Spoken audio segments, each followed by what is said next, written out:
Right now, the man accused of kidnapping a pregnant Beaver Dam teenager is due in court this afternoon. We're live at the courthouse with the latest. Plus, a new strategy to try and end Russia's war on Ukraine and what a Supreme Court ruling could mean for the Department of Education. This is News 3 Now at noon. And thank you so much for joining us. I'm Arman Rahman. Josh will be back tomorrow. Well, we'll get to those stories in just a bit, but we are going to start with the weather, where severe storms are possible for tomorrow afternoon and evening, putting events like concerts on the square in jeopardy. Isn't that right, Jacob Madison? Yeah, we do have an alert day in the forecast for those storms, but that's going to be tomorrow. The rest of today is going to be pretty quiet, although definitely on the warmer side. Right now we're in the middle to lower 80s. Heat index values a little bit warmer than that.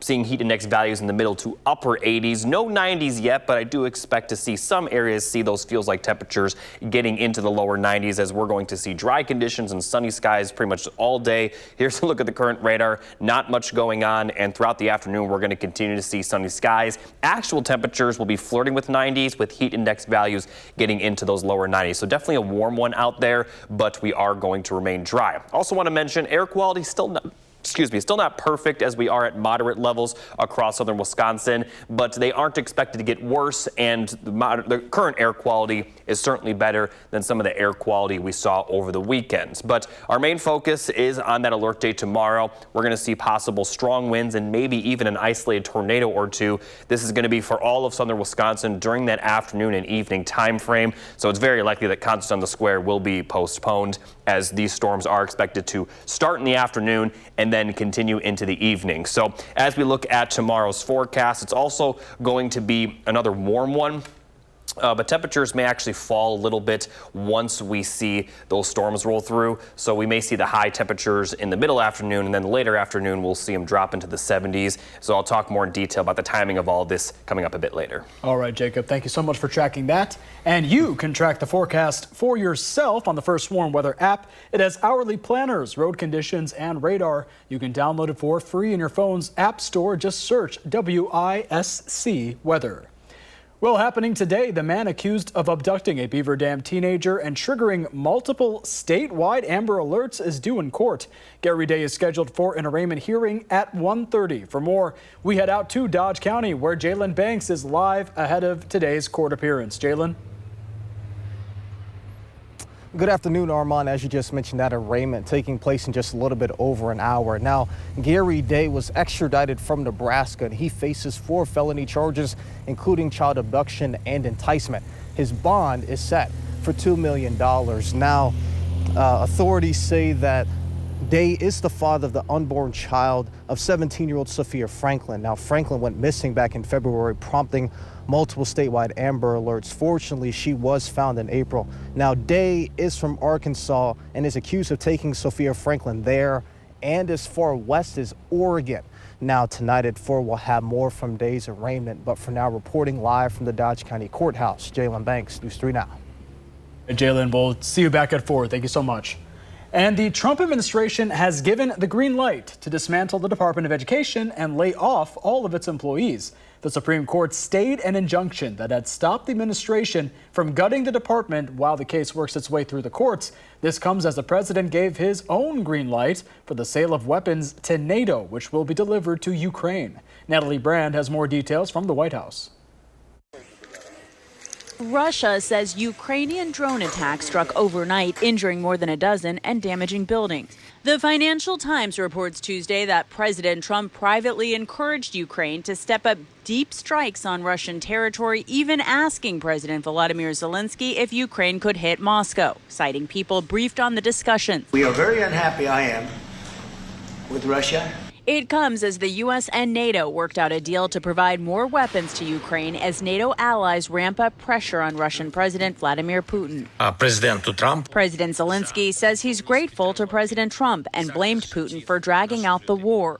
Zelensky says the two leaders spoke following President Trump's announcement that he will impose 100% tariffs on countries that buy Russian goods and oil if a ceasefire deal isn't reached in 50 days. It is very positive that President Trump is taking a strong stance on Russia.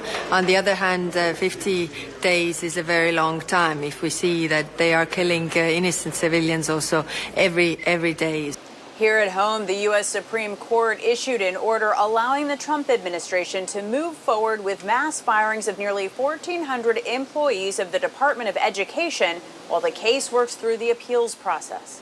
The court's liberal justices, in a scathing dissent, said the move permits the government to proceed with dismantling the department, calling the decision indefensible. President Trump on social media called it a victory to parents and students, saying the administration can return the functions of the department back to the states. Natalie Brand, CBS News, the White House. The case consolidated 2 lawsuits brought by a group of 20 states, the District of Columbia, teachers unions, and some local school districts, who sued in response to President Trump's March 20th executive order to wind down the Department of Education and return the functions to the states. And new information now, the cheese industry could get hit by President Donald Trump's tariffs. That as he's put a 30% tariff on European products. But some American producers say that this could be an opportunity. Off the shores of Lake Michigan, Gilbert Bourgoin is making the famous French variety the American way. He says most consumers can't really tell the difference between American-made and French-made brie. And he says they're getting ready to ramp up cheese production ahead of the tariffs. I think it's an opportunity, but also there's going to be some hurdles as well for the brie manufacturers. There's not a lot of cheesemakers He says that make brie, so we're having to pick our battles and trying to find the right person that we could train with our current staff to get them to make the brie. And Wisconsin students will no longer get free school lunches. This after a program called Healthy Meals, Healthy Kids got removed during the state budget negotiations. Education advocates are now raising concern over hardships students will face as a result. They say free lunches are an expense Wisconsin should take on. I want to ensure that every child in every school has a nutritious meal. Sometimes the school meal is the only meal that the child has every single day. So that's a priority for us and for every child in Wisconsin. And meanwhile, the Republican chair of the Assembly Education Committee says universal free lunches would be too expensive for Wisconsin and that schools have other priorities right now. And paying for college might get harder as new limits come to federal borrowing. President Donald Trump's domestic policy bill is overhauling borrowing rules for families. Under the Parent Plus program, parents can borrow only up to $20,000 per year or $65,000 total per undergraduate student in federal loans.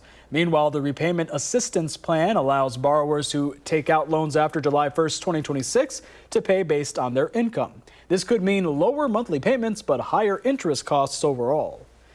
Well, still ahead, Bitcoin blasts off to a new record high, plus why a popular yogurt snack is getting a nationwide recall.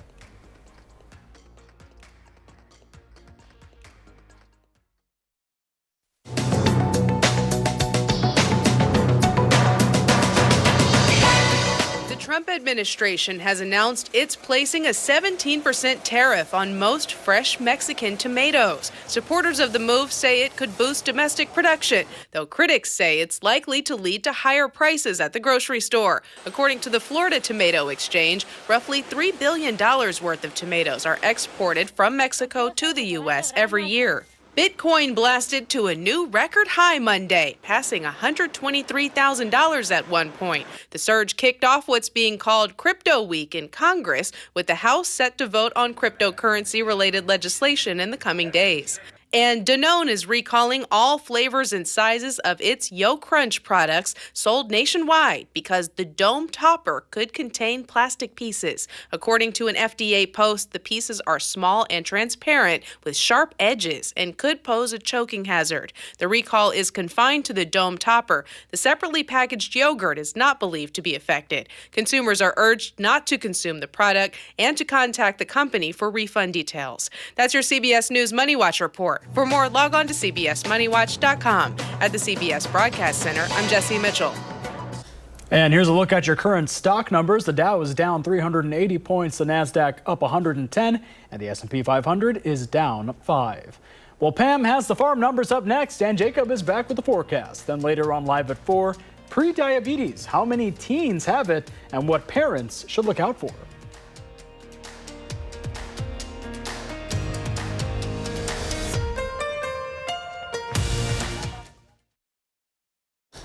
Welcome back. Let's check in now with Farm Babe Pam Yonke for your Midwest Farm Report. How you doing, Pam?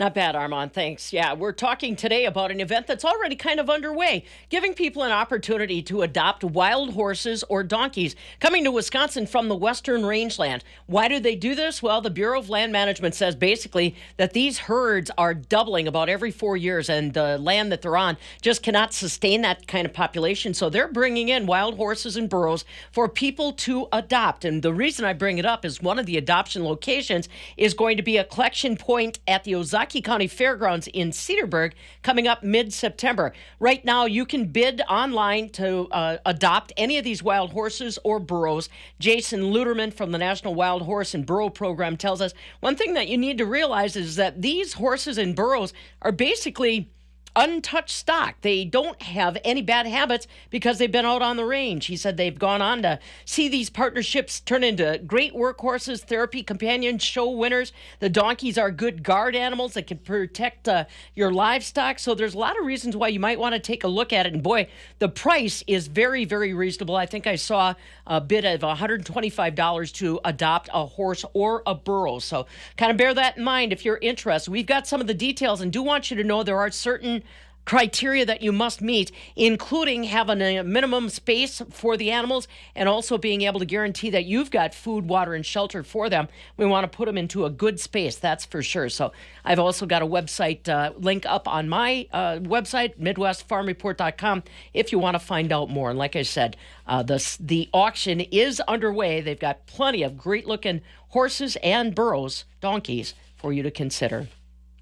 Wisconsin farmers are taking a look at their field crops and saying, hey, not so bad. Some areas are still dealing with post-flood from spring of 2025, but for the most part, our corn is coming right along. Farmers said, as of Sunday, 78% of the crop looked good to excellent. 74% of our soybeans called good to excellent. Some of the winter wheat and oats have started to be harvested in southern Wisconsin. So far, 72% of the winter wheat looks good to excellent. The oats, 81% good to excellent. Central Sand's coming alive with harvest activity as well. They've already started to dig some early season potatoes, and that crop, 89% good to excellent. Also getting reports that they're harvesting snap beans in central Wisconsin, as they've already kind of wrapped up the sweet pea harvest. And remember, Wisconsin's a real leader when it comes to some of those fresh vegetable crops.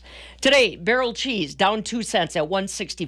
40-pound block cheese down 2 at $1.62.5. Well, the butter drops 4 cents today, $2.54 a pound. Still kind of that wait and see attitude in the commodity markets, Armand, about the announced tariff possibilities over the weekend. They're just waiting to see if that shoe's going to drop as far as our prices are concerned and who those tariffs will impact. Remember, Canada and Mexico are two biggest markets for U.S. agricultural goods. Definitely, yeah, those tariffs impacting a lot of people. Think about adopting a burro there, Pam? I don't think so. I'm not so good with the equine. I grew up dairy. I don't know a lot about horses, but I think somebody out there probably could make a good home for one or the other. I'm sure they can. Thank you so much, Pam. You bet. And at the state capitol, there's a big push to make the monarch the state butterfly. At least 19 lawmakers are behind the new legislation. The bills follow state law that allows various state symbols to be added to the Wisconsin Blue Book. Supporters hope it raises awareness for butterfly conservation. It's not just about making the monarch our butterfly. It's about pollination. It's about everything we eat. And so this is a good thing for Wisconsin. We have a state cocktail. We have state flowers. We can have a state butterfly. And I think the monarch is majestic and it is deserving of the state butterfly for Wisconsin. Supporters add children love monarchs and their presence helps kids to enjoy the outdoors. It'll take bipartisan support to pass the bills.